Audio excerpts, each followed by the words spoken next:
Dobrý den, vítám vás na kanálu Yell Home Česká republika. Moje jméno je Ondra Gajdoš a tohle je novinka Yell Linus L2 verze Lite.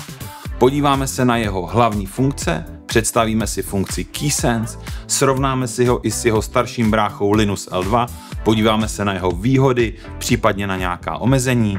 Tak už se pohodlně usaďte a jdeme na to. Yell Linus Lite je určen především pro uživatele, kteří chtějí začít, dejme tomu, s nějakou formou chytrého zamykání. Je kladen důraz na jednoduchost ovládání pomocí tlačítka, které je přímo na zámku, anebo v rámci aplikace přes Bluetooth. Instalace zámku samotného je velmi jednoduchá. V balení najdete vše potřebné k tomu, abyste zámek upevnili na dveře. Co určitě stojí u verze Lite za zmínku, je funkce KeySense. Je to, řekněme, jednoduchý způsob zamknutí a odemknutí dveří pomocí tlačítka.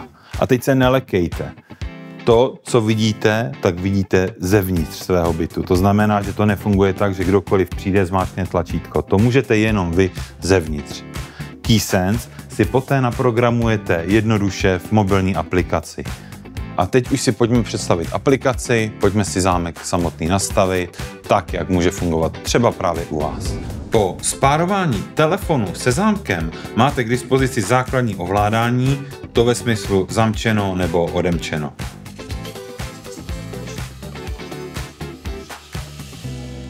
V tento moment tlačítko na zámku nijak nereaguje. A my si teď ukážeme, jak jednoduchým způsobem zamykat nebo odemykat právě pomocí tlačítka.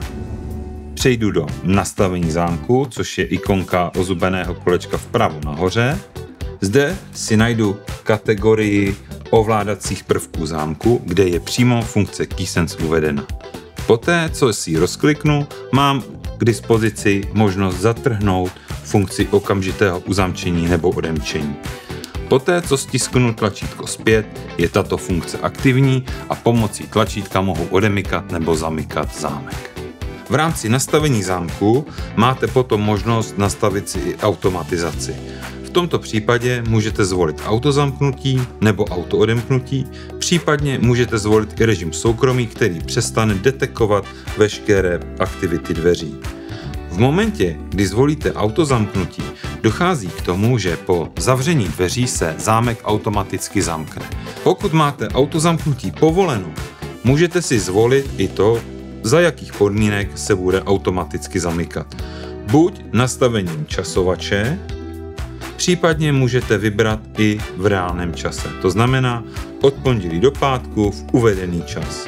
V rámci automatizace máte možnost i automatického odemykání.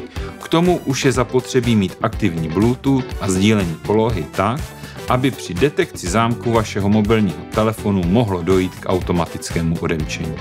Tady to funguje úplně stejně, máte možnost si nastavit i v jaké dny by k automatickému odemykání mělo docházet.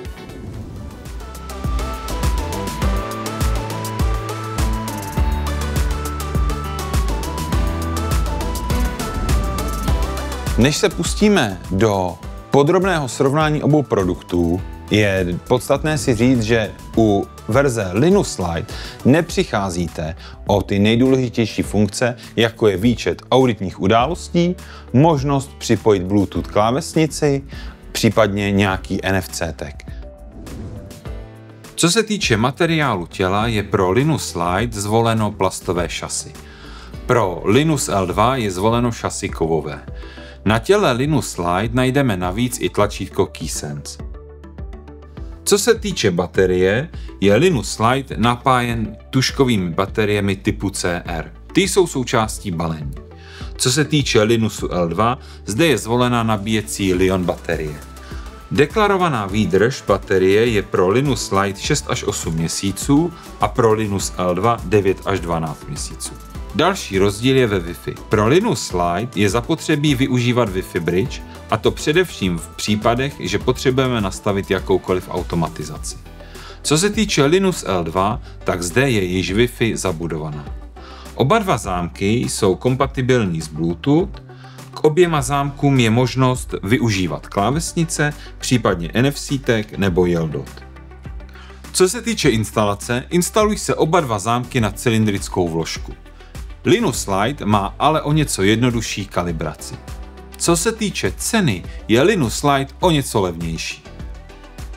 V aplikaci vám oba zámky řeknou, zda jsou zamčené nebo odemčené. U Linusu L2 máte navíc informaci, zda nezůstaly dveře i otevřené. A shrnutí na závěr. Linus Lite je skvělou volbou pro ty, kteří hledají plnohodnotné řešení za férovou cenu. Navíc je to ideální produkt pro vstup do světa chytrého zamykání. A to si myslím za to stojí. Ode mě je to všechno, mějte se krásně a já se budu těšit u dalších videí.